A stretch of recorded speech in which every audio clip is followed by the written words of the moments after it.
এই সমালোচনার মাঝখানে আদালত যেটা বলেছে যে টিভি প্রধানের কার্যালয়ে যে তাদের যে খাওয়ানোর ছবিটা জাতি দেখলো, দেখানো হলো, সেটা একটা জাতির সঙ্গে মশকরা করা হয়েছে। এই জায়গাটা একটু জানতে চাই। আমি আপনার শেষ কথার সঙ্গে একেবারে সম্পূর্ণ একমত। প্রথমত রাষ্ট্র ব্যবস্থায় এখন অনেকগুলো প্রতিষ্ঠান একটা সুপার নিউমারি প্রতিষ্ঠানে পরিণত হয়ে গিয়েছে, বিশেষ করে পুলিশ।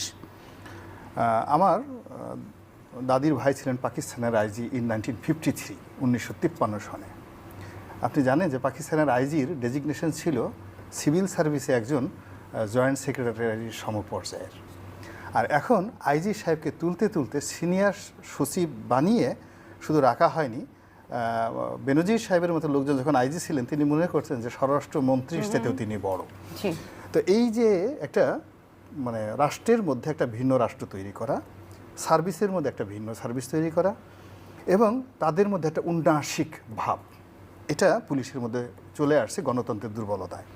2 নম্বর হলো কতগুলো পদ, যেমন থানার ওসি, জেলার এসপি, এই যে মহানগর পুলিশের যে গোয়েন্দা বিভাগের যিনি যুগ্ম কমিশনার,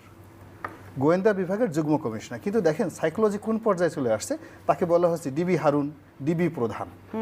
তো এই যে ডিবি প্রধান, এবং মনে হচ্ছে যে বাংলাদেশের পুলিশের কর্মকাণ্ড বলতে ওই ডিবি অফিস ছাড়া, এর আগে শুধু এটা হারুন বলে কোনো কথা না, হারুন আগে মুনির ছিল, একই অবস্থা। মনে হতো যে বাংলাদেশের পুলিশ বলতেই ঢাকা মহানগর গোয়েন্দা পুলিশের যে দপ্তরটা আছে ওটার বাইরে পুলিশের কোনো কার্যক্রম নাই। ছবি কেন দেখাতে হবে? এটা কি গ্রহণযোগ্যতা, বিশ্বাসযোগ্যতা তৈরি করা? মানে প্রথমত হলো যখন একটা মানুষ অ্যাক্টিং করে, সবসময় অ্যাক্টিং করে, ওভার অ্যাক্টিং করে, তখন এই ওভার অ্যাক্টিং এবং অ্যাক্টিং করতে করতে কোনটা যে ধরা খেয়ে যায় এবং কোনটা যে ধরা পড়ে যায় এটা কেউ বলতে পারে না।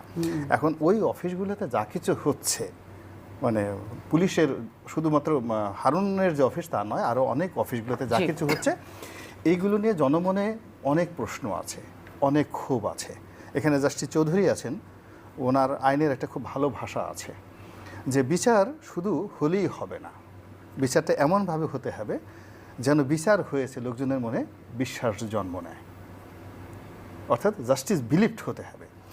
এখন ডিবির যিনি হারুন সাহেব আছেন তিনি তাদেরকে খাইয়েছেন, ধরে নিলাম একের আপন ভাইয়ের মতো কোলে নিয়ে তাদেরকে চুমা দিয়েছেন, তারপরে শেষে বলেছেন, ওরে আমার লক্ষ্মী সোনা ভাইরে, তোমরা এই কদিন রাজপথে কত কষ্ট করেছো, এখন তোমাদের পিছনে জামাত লেগে গেছে, বিএনপি লেগে গেছে, তোমাদেরকে যে কোনো সময় মেরে ফেলতে পারে, ওরে সোনারে আসো আমার বুকে আসো। একে আমি ধরে নিলাম যে এইরকম ভালোবাসা নিয়ে জনাব হারুন তাদেরকে ডিবি অফিসে নিয়ে আসছে।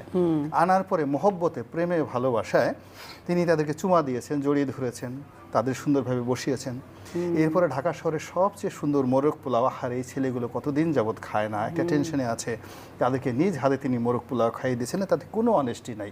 অ্যাজ ইট ইজ ওই যে যাদেরকে নিয়ে যাওয়া হয়েছে তাদের বাবা মাও যে স্নেহ ভালোবাসা ওদেরকে দেয়নি, তার চেয়ে বেশি স্নেহ ভালোবাসা জনাব হারুন সাহেব তাদেরকে দিয়েছেন, ধরে নিলাম। কিন্তু বাস্তবতা হলো আমরা যারা দেখছি আমাদের এই জিনিসটা